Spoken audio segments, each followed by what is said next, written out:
Page 3. Let's begin.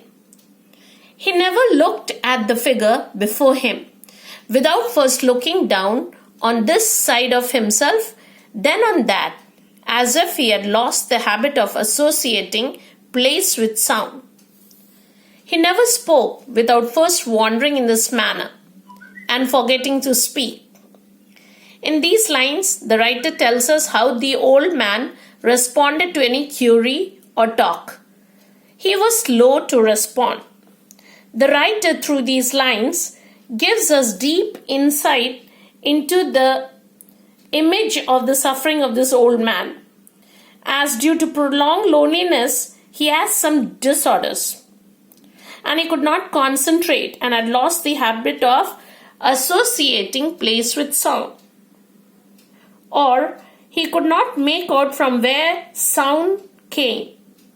So if somebody spoke, he couldn't know where or from which side the person was speaking. So he would look to the sides first. He never spoke, and when he spoke, he had memory lapses or forgetfulness. Why? All because of the trauma, the fear, the anxiety, the loneliness, the scare with which he lived for so many years. Now the next line. Mr. Lorry came silently forward, leaving Lucy, the shoemaker's daughter, by the door. So who else had come up to meet the old man? Mr. Lorry. Jarvis Lorry was his full name. He was a banker and a friend of the old man. So he came up forward silently. Next line. When he had stood for a minute or two by the side of Defarge, the shoemaker looked up. So Mr. Lorry stood beside Mr. Defarge for a few minutes, and then the shoemaker noticed him.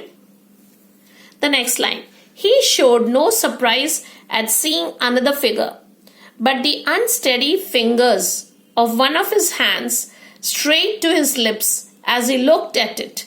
His lips and his nails were of the same pale lead color. And then the hand dropped to his work, and he once again bent over the shoe. The look and the action had occupied but an instant. So when the shoemaker saw another man, he showed no surprise. But one of his hands was lifted up towards his lips, as if he wished to recollect the memory. But suddenly his eyes fell on his fingers, and he forgot what he was trying to think, and looked at his pale-colored fingernails, and dropped his hand to begin his work once again. The look and the action took only an instant, a few seconds. So we feel sympathy for this old man who tries to recollect his past but has difficulty in concentrating, and it disrupts his thoughts only to go back to the set pattern or the routine work that he is used to. Then the next line. You have a visitor, you see, said Monsieur Defarge. What did you say? Here is a visitor. The shoemaker looked up as before, but without removing a hand from his work. Now, these sentences are clear, aren't they? Mr. Defarge tells the old man that someone had come to see him. And the shoemaker looked up with a blank expression. Then the next line says, Come, said Defarge. Here is Monsieur, who knows a well-made shoe when he sees one. Show him that shoe you are working on. Take it, Monsieur.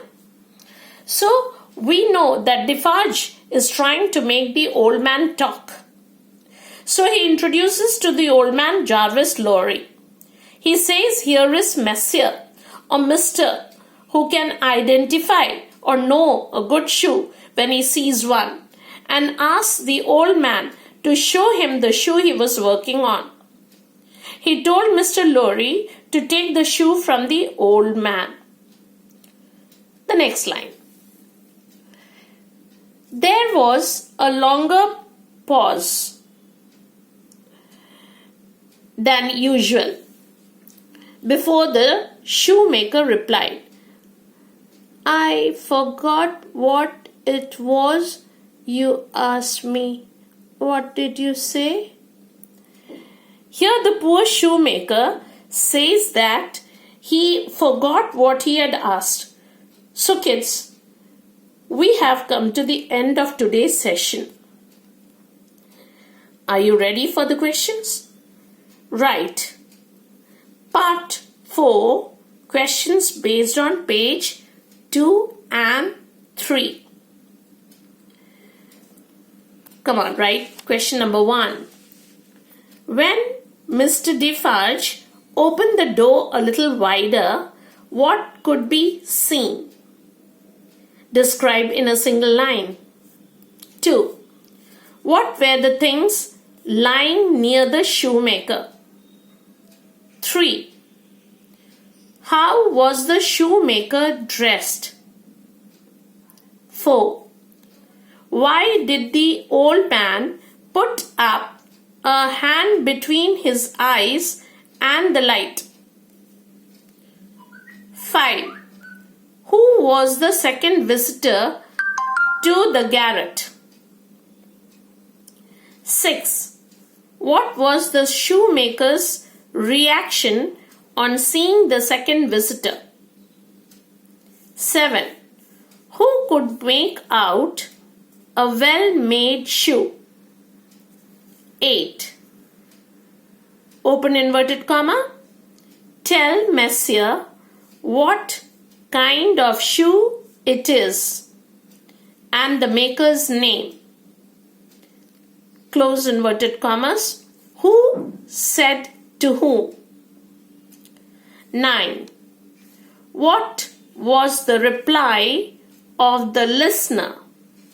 Question mark. The last question, 10. What are some of the tools that shoemakers use to make shoes? Name them. Now students, I hope you would find these questions simple to answer if you have heard the audio carefully. So all the best for completing the 4th assignment. Till we meet in the next lesson or class, this is Mary George signing off. Stay home, stay safe. Bye-bye.